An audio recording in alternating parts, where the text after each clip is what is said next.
Jason, I was thinking about this the other day. We keep talking about the internal improvements that the Cavs are banking on Kenny Atkinson bringing with this current roster. They re-signed Jared Allen. They gave Mobley the max extension. They re-signed Donovan Mitchell. Darius Garland's locked in. It's essentially the same team coming back. And we're hoping that Evan Mobley takes a jump. Hold on. I just saw that the Cavs signed Dean Wade to a 5-year, $100 million extension.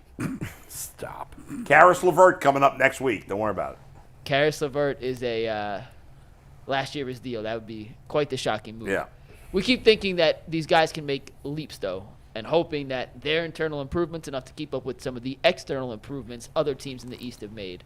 And we've talked about Mobley. We've talked about Garland, Strus, all the ancillary pieces. But is there still a jump Donovan Mitchell can take, Jason? Or have we already seen Donovan reach the highest level of his upside in terms of being a star in this league? I mean, he's going to year 8. I think he's pretty much he is what he is at this point. I was just looking up his numbers. He's right around between 26 and 28 points a game over the last 4 years. I understand it's a new system, it's a new coach and all that. They're going to emphasize the offensive end. Donovan has played the best basketball of his career in Cleveland. That's indisputable. If you look at the numbers, his 2 years here, his 5 years in Utah, he's better here. He's been better here. But I don't know that there's another level to this. I think he is what he is, and there's nothing wrong with that. He's a really good player. Does he make and it's not fair to compare anybody to LeBron, but LeBron made everybody better. Yeah. Does Donovan do that? No, not to that. I mean, does any Nobody who does that? To that extent, though. Yeah. Who does it? Who does that in the NBA? Like to that extent? Yeah. Jokic. Well, I don't know if anybody does it to that extent. I was going to say Joker, yeah. That's it. He's the only player that makes everybody better? Maybe To Giannis. that level of LeBron, yeah. Yeah. But, I think Donovan makes guys better, but to compare him to LeBron in that sense, I don't think is fair. Because I'm just trying to think of an area where maybe he could improve. I mean, as Jason said, the guy's a superstar. I mean, what more can you ask from him? In my eyes, he's a top 15 player in the league. Top 15 to 20, probably 15 player in the league. He's not going to win an MVP. I don't think. I mean, maybe, who knows? Maybe in year 8. But I don't think he'll ever win an MVP. But he's always going to be in the conversation for All NBA. He might catch some MVP votes depending on the year, depending on how things go. That's a tremendous player to have on your team. So, I don't think as you look at the Cavs and they need to get more out of Donovan Mitchell, I don't think that's it. I think they need Donovan to be Donovan. And, yes, he can make guys around him better by just drawing in defenses and making the right play. Now, sometimes we've seen him just take the game over, and there's times where that's called for, and you have to do that. But there's other times where I would like to see him defer a little bit more we've talked about 100 times, just to bring the group along, just to give Darius experience of that. And Darius did get some experience at that last year for as lousy of an overall season as he had. Yeah. He did have the ball in his hand at the end of games sometimes. I'd like to see them give Evan that opportunity this year where you run through Evan sometimes at end of games and give him looks. But I have no complaints with how Donovan has played. Go ahead, Earl. I think he can add probably a few more levels to his game, but at the same time, I can understand like when Jason said, he is who he is. That's not a bad statement. He's a superstar player. He's damn good at a lot of different things. But the reason why I say that is because to me, he comes off as a dude that's very receptive to coaching, and he's interested in being coached and being taught new things. I seen this on social media after the season ended, but he does this jump step or drop step when he gets to the paint, similar to what Dwayne Wade used to do. And he said that back in Utah, Johnny Bryant, which is one of the Cavs assistant coaches now, pointed that out to Donovan Mitchell, and it was something that they would start to work on. And it's developed over the years, and now it's a part of his game. And so I think that, with the coaching staff that we have, if they can see some things in his archetype that might, feel like they can unlock or get to another level, I think that because he's receptive to coaching, that he might be able to add another niche or two to his game that he doesn't currently have. Yeah. I don't know. I mean, I look at it and I'm like, well, Darius Garland and Mobley just have to be a lot better. That's the Cavs' only hope. It is stunning that they've made not a single move this offseason. Outside of the draft, they haven't added a single player. Money. Well, I wrote about this last week. I believe that they're trying to stay under the luxury tax this year because they're trying to expand the window as much as possible. Once you hit repeat offender status in the NBA, it is real. And the Cavs hit repeat offender status LeBron's final year in Cleveland, and it absolutely drove it hangs over the franchise because it's $4 for every dollar over the cap. Right, but he's a multi-billionaire. It doesn't matter. It doesn't matter. Why? When you're talking about tax bills and the level that they're going to, it matters. Even to guys like Dan Gilbert, even like Joe Lacob has paid obscene amounts in tax to where Joe Lacob has finally said, "Uncle, I can't do it anymore. Like we have to cleanse ourselves and restart this clock." Right. So by staying under and Isaac Okoro is going to be sort of the pendulum here. I'm curious to see what happens with him.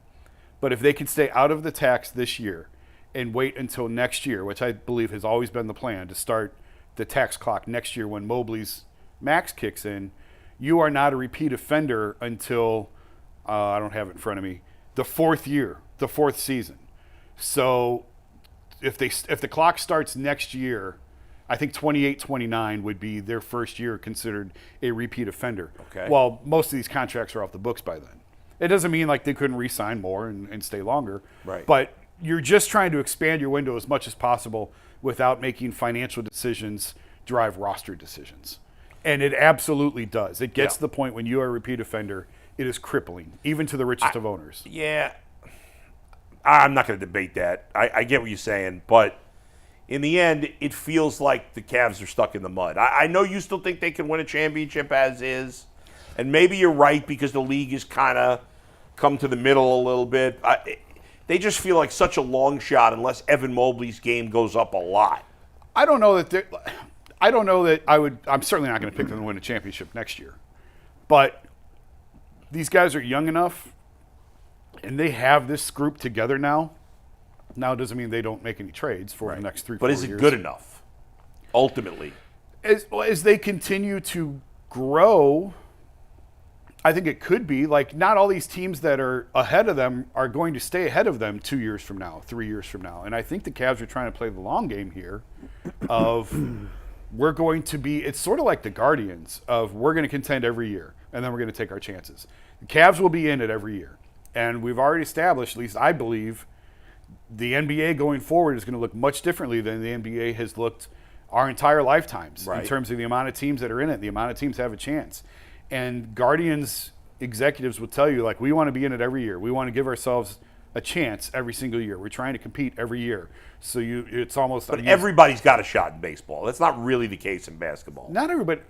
The Oakland A's don't have a shot. No. I mean, all the teams that make the playoffs have a shot. But I'm saying the Guardians view every season as we want to contend and be at the top of the division every year. But it hasn't worked, to be fair. I mean, it's worked, but ultimately it's not worked with the biggest prize. It hasn't worked to win a World Series, but they've been in it every single year. And I think the Cavs are sort of looking at that as we want to give ourselves a chance every year, and we have these 4 players under control now for the foreseeable future. Yeah. We're going to be in it, and we're going to give ourselves a chance. And the way that the landscape in the NBA is changing, we'll take our chances with this group and new coach, and we'll see what happens. Yeah. And if they get to the end of next year and it doesn't work, and they look at the two big lineup, or they look at the backcourt and say we have to make changes, they'll have the ability to do that just based, like, these guys will have trade value unless, they completely plummet again. If Darius has another bad year, they're really in trouble. They're screwed there, yeah. But, if he bounces back and has a good year, if Jarrett plays the level that he played last year, you've got options there and you've got some flexibility. But in the end, unless Mobley's game improves offensively, it's not the realistic key for them to win a title. I'd tend to agree with that. I'd probably agree with that. Yeah. For me, when I look at it, I think when you're given the opportunity to be the lead man and constructing something, there's a lot of pride that comes with that. 2 months ago, I did a show on the radio, and the question was, is Kobe Altman insane, or does he have a crazy amount of faith? Insanity is doing the same thing over and over, expecting a different result. And then faith is like faith in things unseen. You have a huge amount of belief that things that hasn't come true yet will come true. And I think he's, kind of teetering that line. But when you look at Evan Mobley, Donovan Mitchell, and Jarrett Allen all getting contract extensions this particular offseason, I think a lot of people can look at that and say, okay, this is a double down or deep commitment to this core 4. But to Jason's point, because he brought this up a couple weeks ago, I think this is giving the Cavs more wiggle room than what the fans might think. Because to me, a year from now, Jared Allen is more expendable because of the years of control that's on his deal. And if the Cavs is willing to go into that luxury tax next year, you don't know the surplus of players that will become available. And I just think a bounce back year from Darius Garland, let's say he's better than what he was last year, but you kind of uncover the fact that this doesn't fit. Mm-hmm. Well, he still has more trade value, and so you can get more assets back. I wouldn't double down on this being a long-term commitment to the core four, but I definitely think it puts the Cavs in a position to be able to make more moves next offseason than they were able to this offseason. Yeah, and I do think there's some degree the Cavs are thinking, well, for years people were telling the Celtics to break it up, and they traded other parts, but they kept their two best players together, and eventually it paid off. Now their two best players are better than any two the Cavs. I agree, but but the Celtics is a great comparison of it took. Look at how many years it took for them to figure it out. We got used to the LeBron's here, and we could win overnight. And it hadn't worked that way all throughout history all the time. Yeah, NBA teams, you don't normally have the best player in the world come back to your team, and then you make a trade for another superstar, and off you go. It didn't happen to Denver overnight. It didn't happen for Milwaukee overnight. Denver's another great example of how long Jamal Murray and Jokic stayed together and had to play together to figure it out. So it does. It takes a lot of time. And I do think the Cavs have really, really good players. Now, are they championship level? I'm not ready to pick them this year, but 2 years from now? Who knows? Yeah, that's fair. Go ahead, Mike.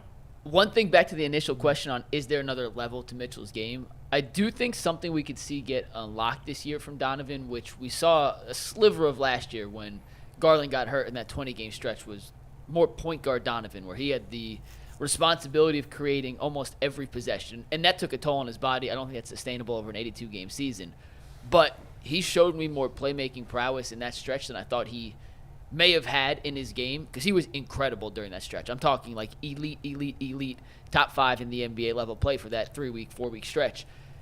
I was thinking about how Kenny Atkinson is using his offense in France, and I don't know if you guys have watched any of the French games in the Olympics. They beat Japan today in a crazy game. Did you see that video with Wemby and the little guy? Yeah, the little guy in Japan. Remind me to come back to that crazy. in a sec. Yeah, one of the craziest like 2 pictures feet of all taller time. than him. Literally 2 feet, 5'5" or 7'4". But I don't think the French offense is going to be exactly what the Cavs run, but it's clearly constant motion. Like that's clearly a staple of what he wants to do. Right. And something I keep envisioning when I'm trying to put the Cavs pieces into place with this offense is Donovan's going to be used as an off-ball decoy more than he probably ever has in his life. And if the Cavs can find ways to get him in advantageous positions, coming off pin downs or backside screens or whatever on the weak side of the offensive option, to swing the ball to him so he can attack a closeout, I think that can unlock not a ton because he's already a really, really good player, but unlock options and possibilities we haven't seen him do yet. And if Donovan can take advantage of that and the Cavs put him in those positions where a defender has to make a choice, run out at Donovan or give him an open 3, and then Donovan can then react to whatever the defense does, and if he can get a foot in the paint, good luck stopping him. He's a great playmaker from that part too. I think that's the little step in the game that he has left to go from a top 15 guy, Jason, to maybe 8 or 9 right on the back end of the top 10. It's not a giant jump, you're right. I think we've seen 95% of Donovan, but I do think there's a little level left to go in terms of, 5% higher to make him top 15 to top 10, if that makes sense. Cavs will take it. All right. I know we got another topic, Mike. You want me to throw a crazy Browns topic at you for a minute? Or